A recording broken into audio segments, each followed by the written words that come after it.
샬롬. 오늘도 주님의 평강이 여러분과 함께하기를 축복합니다. 오직 주님과 동행하시고 말씀에 따라 살고 성령이 이끄시는 대로 성령 충만한 삶을 사는 복된 하루가 되시기를 주님의 이름으로 간절히 축원합니다. 오늘 아침 하나님께서 우리에게 허락해 주신 말씀은 에스더 9장 29절에서 10장 3절입니다. 아비하일의 딸 에스더 왕후는 유다 사람 모르드게와 함께 전권을 가지고 두 번째로 편지를 써서 불임절을 확정하였다. 위로와 격려의 말이 담긴 그 편지는 아수에로 왕국 127지방에 사는 모든 유다 사람들에게 발송되었다. 이 편지는 이틀 동안 계속되는 불임절을 확정짓는 것이다. 이것은 유다 사람 모르드게와 에스더 왕후가 지시한 것일 뿐만 아니라 유다 사람들 스스로도 기꺼이 불임절을 명절로 확정하고 그 자손들도 그때가 되면 금식하며 슬피 울면서 지키도록 하였다. 불임절에 관한 규정은 에스더의 명령으로 이렇게 확정되고 그것은 글로 기록되었다. 아수에로 왕은 본토뿐만 아니라 바다 건너 여러 섬에도 조공을 바치라고 명령하였다. 그가 그 막강한 힘과 권력을 가지고 이룬 모든 업적과 모르드게에게 높은 벼슬을 주어서 영화롭게 한 모든 내용이 메대와 페르시아의 왕조실록에 기록되어서 전하여 온다. 유다 사람 모르드게는 아수에로 왕 다음으로 실권이 있었다. 그는 유다 사람들 사이에서 존경을 받았다. 특히 자기 백성이 잘 되도록 꾀하였고 유다 사람들이 안전하게 살도록 애썼으므로 같은 결의인 유다 사람은 모두 그를 좋아하였다. 아멘. 자, 오늘 우리는 에스더 묵상의 마지막 시간입니다. 어찌 보면 에스더의 전체 총론, 그러니까 에스더를 통해 하나님이 우리에게 말씀하시고자 하는 내용을 다시 한번 살펴보고자 하는 것입니다. 이스라엘 백성들이 바벨론 포로로 끌려간 이후에 이제 페르시아에 의해서 1차 포로 귀환이 이루어지게 됩니다. 그런데 2차 포로 귀환 이전에 여전히 그 페르시아 지역에 남아 있었던 유다인들이 있었습니다. 그런데 아말렉 사람 하만에 의해서 이 유다 사람들이 다 진멸을 당하게 됩니다. 이때 마침 유다 사람인 에스더가 왕후로 있게 됩니다. 에스더가 부모를 잃고 있을 때에 그를 데려다가 키운 유다 사람 모르드게가 왕후된 에스더에게 이런 민족이 절망 가운데 있으니 이제 그 유다 사람들을 살리도록 애써달라고 부탁을 합니다. 그래서 아주 에스더서의 대표적인 말씀을 하게 되는 것이죠. 에스더 4장 14절 말씀. 이런 때에 왕후께서 입을 다물고 계시면 유다 사람들은 다른 곳에서라도 도움을 얻어서 마침내는 구원을 받고 살아날 것이지만 왕후와 왕후의 집안은 멸망할 것입니다. 왕후께서 이처럼 왕후의 자리에 오르신 것이 바로 이런 일 때문인지 누가 압니까? 모르드게가 에스더에게 민족을 좀 살려달라고 왕 앞에 좀 나가서 간청해달라고 그랬지만 에스더는 왕국의 그 법도가 있기 때문에 머뭇거리고 있을 때 모르드게가 이렇게 에스더에게 말해요. 왕후 에스더, 당신이 우리를 돕지 않는다 할지라도 우리는 어떤 경로를 통해서라도 살아날 것이지만 만약 그렇게 된다면 왕후와 왕후의 집안은 망할 것입니다. 에스더, 당신이 네가 왕후가 된 것은 바로 이런 때를 위해서 하나님께서 당신의 민족 유다 민족을 살려내기 위해서 왕후가 되게 한 것이 아니겠습니까는 권면을 하게 됩니다. 물론 이 권면에 따라서 이제 유다 민족을 살려내게 되는데요. 이 권면의 말씀은 우리 모두가 들어야 할 권면입니다. 여러 번 같이 생각했습니다마는 나의 상황, 나의 처지, 나의 위치, 나의 달란트, 나의 인생 모든 것은 사명과 관계되어 있다는 말씀입니다. 현재 내가 있는 이 자리가 어떤 자리든지 간에 어떤 형편인지 간에 그것은 사명의 자리라는 것입니다. 그러므로 우리는 다시 한번 깊이 생각해 보아야 됩니다. 나의 현재 자리에서 나의 사명은 무엇일까? 여러분 만약 그것을 깨닫지 못하셨다면 깊이 기도해 보세요. 그 사명을 깨닫게 해달라고. 인생 최고의 기쁜 날은 사명을 깨달은 날이다. 그런 말도 있지 않겠습니까? 예컨대 늘 이런 비유를 들어요. 중환자실에 가보면 식물인간처럼 그저 목숨만 연명하는 분들이 계세요. 저분이 살아있을 이유가 뭘까 하는 회의도 느끼게 되지만 이내 저는 다시 한번 생각합니다. 저분이 아직도 숨을 헐떡거리고 살아있는 것은 아직도 하나님이 그에게 주시는 사명이 남아있기 때문이다. 결국 우리가 사명을 마치는 날은 내 영혼이 하나님 나라에 가는 때 그때야 내 사명을 마치게 될 것입니다. 이 사명의 이야기가 나왔으니까 어떤 자리든지 간에 그건 사명의 자리다. 내가 좋아하는 자리든 싫어하는 자리든 성공과 실패와 관계없이 그건 사명의 자리다 말씀을 드렸는데요. 예컨대 여러분 요셉의 이야기를 잘 알지 않습니까? 요셉이 형들의 미움을 받아서 애굽으로 종으로 팔려가게 되잖아요. 아니 형제에게 미움을 받아 종으로 팔려갔으니 이 비참한 고통의 순간이 어디 있겠습니까? 그러나 우리는 잘 압니다. 바로 그것은 비참했지만 사명의 자리였다는 것을. 천신만고 끝에 요셉이 이집트의 총리 대신이 되고 마침 이스라엘의 기근이 들자 요셉의 그 친족들이 형제와 친족들이 이집트로 피신 오게 되는데 마침 요셉 앞에 서게 되고 바로 앞에 총리 대신이 자기들이 버렸던 동생 요셉이라는 사실을 알고 벌벌 떨고 있을 때 요셉이 이렇게 말하잖아요. 창세기 50장 19절 말씀에 요셉이 그들에게 말하였다. 두려워하지 마십시오. 내가 하나님을 대신하기라도 하겠습니까? 형들은 나를 해치려고 하였지만 하나님은 오히려 그것을 선하게 바꾸셔서 오늘과 같이 수많은 사람의 생명을 구원하여 하셨습니다. 그러니까 형님들이 나를 죽이려고 했지만 그러나 하나님은 그걸 선하게 바꾸셔서 수많은 생명을 구원하는 일로 삼아 주셨습니다. 지나놓고 보니까 내가 이렇게 종으로 팔려온 것은 오늘 우리 가족들과 많은 사람들을 살리게 하기 위한 하나님이 보내신 사명의 길이었습니다. 하는 그런 고백을 하고 있는 겁니다. 여러분 에스더도 이 사실을 깨닫게 돼요.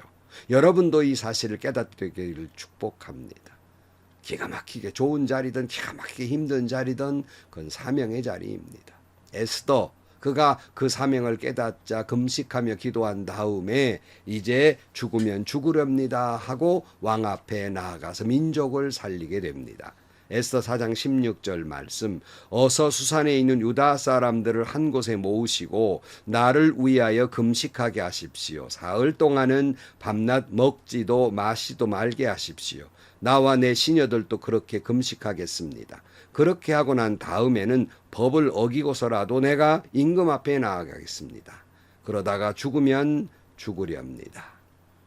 여러분 이 에스더의 가장 중요한 하나님이 우리에게 주시고자 하는 메시지 바로 그것은 여러분이 어떤 자리, 어떤 처지, 어떤 상황, 어떤 위치에 있든지 간에 그것은 사명의 자리라는 거예요. 여러분이 성공했던 실패했던 건강했던 병들었던 여러분이 원하는 자리든 원하지 않는 자리든지 간에 그것은 여러분이 지금 있는 현재의 그 자리는 곧 사명의 자리입니다.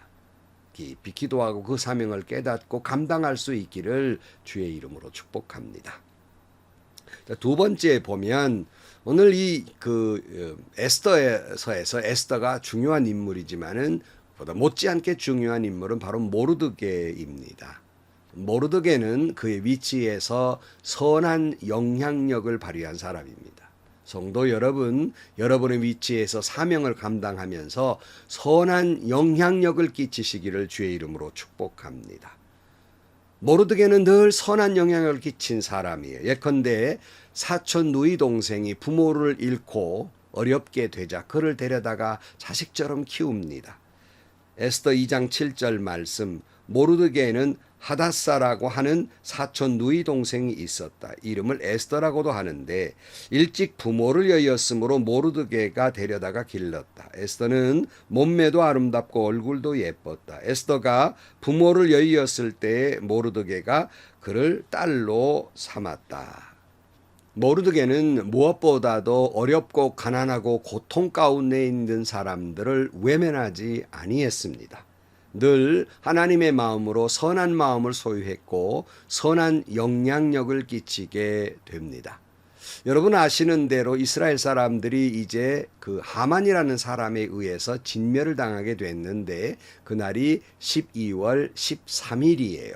그러나 도리어 하만과 유다 민족을 죽이려는 사람들을 죽이는 날이 돼서 그들에게는 기쁜 명절이 됩니다. 그것을 부림절이라고 그래요. 오늘 본문에도 이 부림절을 확정했다 그런 말씀이 나오는데요. 이 부림절을 당해서 모르드게가 강조하는 게 있습니다. 이 기쁜 날이지만 가난한 사람들에게 선물을 주는 날로 삼아라 그랬습니다. 이 또한 선한 영향력이죠. 22절 말씀. 그날에 유다 사람이 원수들의 손에서 벗어났으며 그날에 유다 사람의 슬픔이 기쁨으로 바뀌었고 초상날이 잔칫날로 바뀌었으므로 모르드게는 그 이틀 동안을 잔치를 벌이면서 기뻐하는 명절로 정하고 서로 음식을 나누어 먹고 가난한 사람들에게 선물을 주는 날로 지키도록 지시하였다 그랬어요. 그러니 여러분 모르드게는 그 신앙인으로서 가난하고 고통당하는 자들을 외면하지 아니하고 그들을 돌보는 선한 영향력을 끼친 사람입니다. 뿐만 아니라 그는 신앙인으로서 신앙의 절개를 지키면서 언제나 그 자신의 신앙의 품위를 지킨 사람. 선한 영향력이죠. 그건 뭐냐면 이제 모르드게가 앞에 일찍이 아수에로 왕을 죽이려는 음모를 알게 돼서 에스더를 통해서 왕에게 고하게 되고 아수에로 왕은 그 위기를 모면하게 됩니다. 살려나게 되죠. 그런데 이 큰 공을 세운 모르드게에게 아수에로 왕은 깜빡 잊었는지 아무런 상을 베풀지 않습니다. 그러다가 아수에로 왕이 잠이 오지 않아서 궁중에 자기의 치적을 기록한 기록들을 쭉 듣다 보니까 모르드게가 자기 생명을 살렸단 말이에요. 신하에게 묻습니다. 그에게 내가 무슨 상을 내렸느냐? 기록이 없으니까요. 아무런 상을 내리지 않았습니다. 그래서 하만과 상의를 해서 그를 왕이 입는 옷처럼 입히고 왕이 탄 수레를 태워서 왕처럼 이렇게 대우하는 그런 모습을 보이게 됩니다. 여러분, 이 또한 역시 선한 영향력이 아니겠습니까? 우리는 그저 조금만 뭘 하면 그저 대가를 바라고 뭐 기대를 하고 그러는데요. 믿는 사람은 그래서는 안 돼요. 오히려 선한 영향력을 끼쳐야 합니다. 이름 없이 빚도 없이 헌신된 사람이 되어야 하는 것입니다. 자, 아말렉 사람 하만에게 신앙의 절개를 지키려고 목숨을 걸고 유다 사람으로서 이제 그 하만에게 절하지 않습니다. 좀 전에 말씀드린 대로 그는 신앙인으로서의 품위와 절개를 지키게 됩니다. 정말 품격 높은 고차원의 신앙인이었죠. 이런 저와 여러분도 좀 세련된 품위 있는 결국 교만하자는 말이 아닙니다. 선한 영향력을 끼치기를 주의 이름으로 축복합니다. 자, 오늘 그리고 마지막 절에 보면 10장 3절 말씀 유다 사람 모르드게는 아수에로 왕 다음으로 실권이 있었다. 그는 유다 사람들 사이에서 존경을 받았다.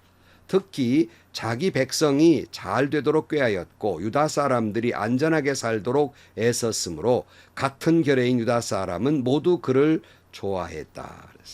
그의 선한 영향력은 페르시아의 왕 다음으로 두 번째 가는 실권을 주는 영향력을 끼친 사람이었지만 더 귀한 일이 있습니다. 바로 그것은 자기 민족들에게 사랑받고 존경받았다는 사실입니다. 왜 그랬을까요?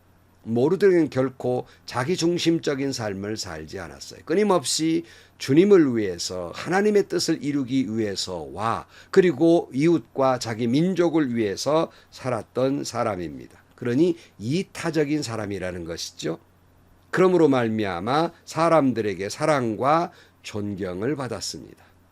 저도 늘 이와 같은 모습으로 살려고 애쓰는데 언젠가 제가 제 딸에게 여러 가지 은퇴 어간의 모든 모습을 보면서 안타까워하는 딸에게 제가 그런 말을 했습니다. 아빠는 세상의 지위나 물질이나 부여보다는 하나님의 뜻을 이루고 끝까지 목사로서의 품위와 그리고 끝까지 존경과 사랑을 받고 싶었다. 이런 말을 해 주었습니다. 정말 제가 그런 말하기에 부끄럽고 과연 내가 그대로 살아왔는지 정말 여러 가지 턱없이 모자란 부분이 많지만 적어도 그렇게 살려고 몸부림은 쳤다. 그런 말씀입니다. 많은 사람들은 욕을 먹어가면서도 자기만을 위해서 삽니다. 자기 자존심을 지키려 합니다. 심지어는 신앙의 본질마저 버리면서 자기의 자존심을 지키려 합니다. 물질을 위해서 눈에 쌍불을 킵니다. 다툼도 법정도 마다하지 않습니다. 결코 이런 사람을 사람들은 사랑하고 존경하지 않습니다. 여러분 오늘 가만히 생각해 보세요. 나는 신앙인으로서 과연 사람들에게 사랑과 존경을 받고 있는가? 나는 신앙인으로서 직분자로서 당연히 사랑과 존경을 받아야 할 인물이지만 혹시 그렇지 못한 존재는 아닌가 우리는 깊이 생각해야 됩니다. 하나님은 아십니다. 하나님은 하실 것입니다. 에스더 교훈의 마지막 교훈 바로 그것은 언제나 하나님은 배후에서 일하신다는 것입니다. 에스더서의 독특한 면 가운데 하나는 1장부터 10장까지 하나님이라는 단어가 나오지 않아요. 아니 성경에 하나님이라는 단어가 나오지 않습니다. 정말 독특하지요? 그러나 여러분 우리는 에스더를 1장부터 마지막 장까지 줄기차게 묵상하면서 끊임없이 생각되는 게 뭡니까? 하나님이 배후에서 일하신다. 하나님이 배후에서 역사하신다 하는 걸 알고 있어요. 에스더가 페르시아의 왕후가 된 것이 우연입니까? 하나님이 하신 일이 아니겠습니까? 하만의 음모가 밝힌 것이 사람의 어떤 잔꾀나 사람의 능력입니까? 하나님이 하신 일입니다. 에스더가 기도하고 그리고 용기를 내서 자기 민족을 살린 것이 에스더가 한 일입니까? 하나님이 하신 일입니다. 모르드게가 결국 유다 민족에게 존경받고 사랑받으며 페르시아의 실권자가 된 것이 모르드게의 능력입니까? 하나님이 하신 것입니다. 다시 말씀드립니다. 우리는 에스더서를 보면 단 한 번도 하나님이라는 단어가 나오지 않지만 우리는 그 배후의 저변의 큰 강물처럼 흐르는 하나님의 역사하심이 하나님의 뜻의 흐름을 우리는 보게 되고 우리는 그 사실을 믿습니다. 언제나 우리의 등 뒤에서 하나님은 일하고 계십니다. 나는 보이지 않지만 그래서 우리가 찬송하잖아요. 나의 등 뒤에서 하는 찬양이 있잖아요. 나의 등 뒤에서 나를 도우시는 주 나의 인생길에서 지치고 고나여 매일처럼 주저앉고 싶을 때 나를 밀어주시네. 일어나 걸어라 내가 새 힘을 주리니 일어나 걸어라 내가 너를 도우리. 나의 등 뒤에서 나를 도우시는 주 평안히 길을 갈 땐 보이지 않아도 지치고 고나여 넘어질 때면 다가와 손 내미시네. 일어나 걸어라 내가 새 힘을 주리니 일어나 너 걸어라 내가 너를 도우리. 나의 등 뒤에서 나를 도우시는 주 때때로 뒤돌아보며 여전히 계신 주 잔잔한 미소로 바라보시며 나를 재촉하시네. 일어나 걸어라 내가 새 힘을 주리니 일어나 너 걸어라 내가 너를 도우리. 사랑하는 성도 여러분, 하나님은 언제나 나의 등 뒤에 나는 모르고 있고 나는 보지 않지만 돕고 계시고 역사하고 계신다는 사실을 믿으시기를 주의 이름으로 축원합니다. 결론으로 말씀을 드립니다. 여러분, 에스더처럼 내가 있는 그 자리는 언제나 사명의 자리임을 깨닫게 되기를 주의 이름으로 축원합니다. 또한 내가 있는 그 자리에 사명의 자리에서 모르드게처럼 신앙의 절개와 품위를 지키면서 선한 영향력을 끼치며 살아가기를 주의 이름으로 축원합니다. 그리하여 많은 사람들에게 사랑받고 존경받는 인물이 되기를 주의 이름으로 축복합니다. 하나님은 지금도 우리의 등 뒤에서 역사하고 계십니다. 오늘도 여러분 일어나 걸으시기를 바랍니다. 하나님이 새 힘을 주실 것입니다. 오늘도 여러분 일어나 걸으시기를 바랍니다. 하나님이 여러분을 도와주실 것입니다. 하나님이 오늘도 이 말씀을 통해서 여러분을 재촉하고 계십니다. 기도하시겠습니다. 하나님 아버지, 언제나 나의 등 뒤에서 역사하시는 주님, 오늘 또 나의 있는 이 자리에서 사명을 감당할 수 있도록 도와주시고 선한 영향력을 끼칠 수 있도록 도와주시며 언제나 하나님이 나와 함께 하심을 믿고 용기 살도록 역사해 주신 줄로 믿습니다. 일어나 걸어라, 내가 너를 도우리 주신 하나님, 언제나 힘을 내 일어나 걸어가게 하여 주옵소서. 사명의 길을 걸어가게 하여 주옵소서. 선한 영향력이 있는 사람이 되게 하여 주옵소서. 예수님의 이름으로 기도하옵나이다. 아멘. 여러분, 오늘 아침 이 말씀을 듣고 있는 여러분, 그 자리가 어디입니까? 지금 여러분의 형편과 처지가 어떻습니까? 그 모든 건 여러분의 사명과 연관되어 있습니다. 사명을 잘 감당하시고요. 여러분이 있는 그 자리가 여러분 언제나 항상 복되게 하고 선한 영향력이 있는 복의 근원들이 되시기를 축복합니다. 오늘도 하나님은 당신의 등 뒤에서 역사하고 계십니다. 행복하시고요. 좋은 일이 가득한 하루가 되시기를 주님의 이름으로 간절히 축원합니다.